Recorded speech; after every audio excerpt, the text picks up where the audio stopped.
Você já cruzou essa ponte? Ou já viu ela do avião, do barco, da janela, 13 quilômetros sobre a Baía de Guanabara? Uma das maiores pontes do mundo. Mas ninguém te contou o que está dentro dos pilares. Ninguém te contou quantos homens foram enterrados vivos para que você pudesse chegar ao outro lado. A ponte Rio-Niterói não foi construída sobre concreto, foi construída sobre silêncio. Mas a morte não esperava apenas pelos erros humanos. Ela estava lá, nas águas profundas da Baía de Guanabara. Imagine o cenário. Ventos que chicoteiam a estrutura a 100 km por hora. Correntes marítimas que tentam arrancar as fundações antes mesmo do concreto secar. A engenharia era de primeiro mundo, mas o canteiro de obras era um território de guerra. Mergulhadores desciam a profundidades onde a luz não chegava, lutando contra a pressão e o lodo para guiar as camisas de aço que formariam os pilares. Cada pilar fincado no leito da baía era uma vitória sobre o mar. Mas o mar sempre cobra o seu preço em sangue. Era 1968. O Brasil vivia o AI-5. A ditadura militar precisava de um símbolo de poder, de progresso, de modernidade. A ponte seria esse símbolo. O projeto foi aprovado sem debate público, sem audiência, sem transparência. Milhares de trabalhadores, a maioria nordestinos, a maioria analfabetos, a maioria sem nenhuma proteção legal, foram jogados sobre a Baía. O salário era irrisório. O equipamento de segurança praticamente inexistente. Eles não construíam uma obra de engenharia. Eles construíam um troféu para um regime que não se importava se eles voltavam para casa. Os números oficiais falam em mortes contadas nos dedos de uma mão. Os trabalhadores que sobreviveram falam em dezenas. Homens que caíram na Baía e nunca foram encontrados. Homens soterrados pelo concreto fresco antes que alguém pudesse reagir.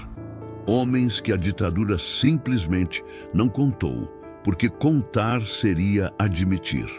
E regimes militares não admitem nada. O lugar que você cruza sem pensar duas vezes foi construído por homens que a história oficial apagou. Entre os pescadores e antigos funcionários, um número é sussurrado com mais frequência. O Pilar 48. Dizem que é lá que o silêncio é mais pesado. A lenda conta que um operário, num erro de cálculo durante a concretagem rápida, caiu dentro da forma de um dos tubulões. Não houve tempo para o resgate.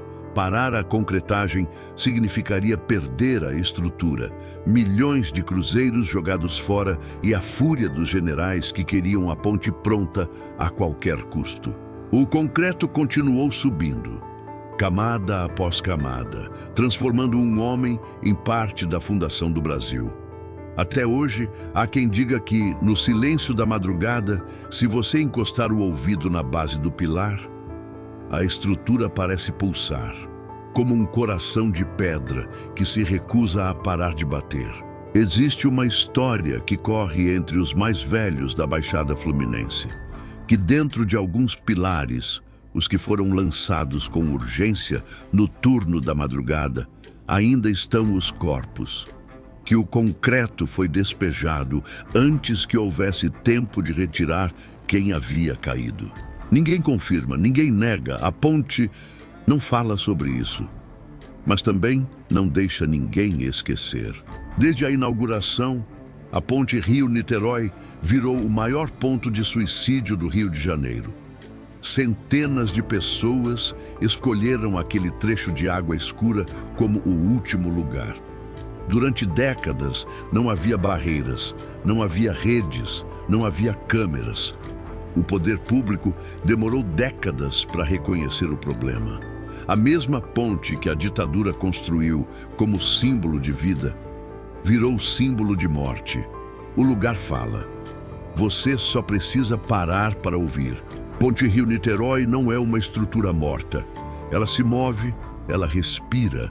As juntas de dilatação, aqueles vãos que você sente quando o carro passa, permitem que ela viva. Ela se expande no calor escaldante do rio e se contrai no sereno da noite. E há o som.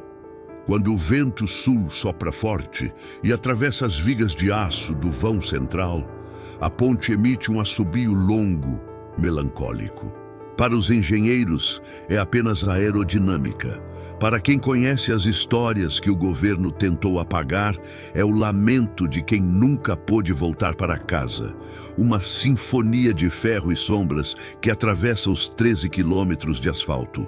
A ponte Rio-Niterói existe, é real. Você pode tocar nos pilares, mas dentro deles existe uma história que ninguém teve coragem de colocar nas placas comemorativas.